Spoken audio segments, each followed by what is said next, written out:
एक है जो कि वर्ड आप बोले हैं कि गाना के माध्यम से गाए हैं कि लेवैया मर्दा मांगू तब पवन सिंह। मगही के सुपरस्टार कहे जाने वाले रोशन रोही और भोजपुरी के बहुत सारे ऐसे कलाकार थे जो एक होली समारोह में पहुंचे हुए थे और वहां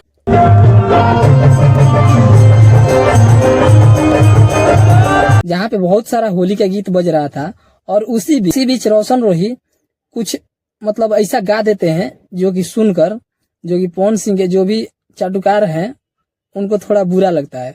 और क्लिप क्या है आप इस वीडियो में सुनिए। मर्दा मांगू तब पवन सिंह।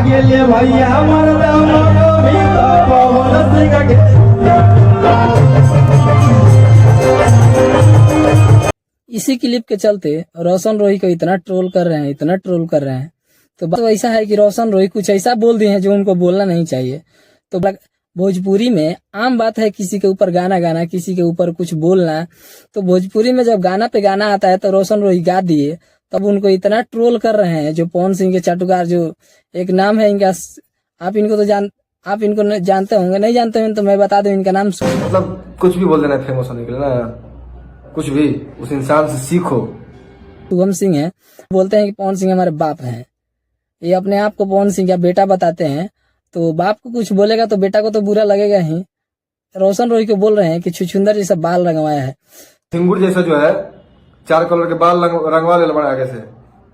बाप रे बाप कितना बड़का हनी सिंगार कर ले। तो एगो बात बताओ वो बाल रंगवाया हो ठीक है, उसमें अच्छा लगता है।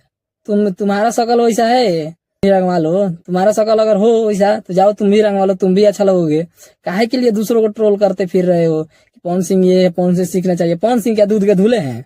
पवन सिंह नहीं गाते हैं, बोल रहे पवन सिंह से सीखना चाहिए। क्या सीखना चाहिए? क्या सिखाए हैं? कुछ भी उस इंसान से सीखो कि बोलने का तरीका क्या होता है, मंच को कैसे हैंडल किया जाता है, गाना कैसे गाया जाता है।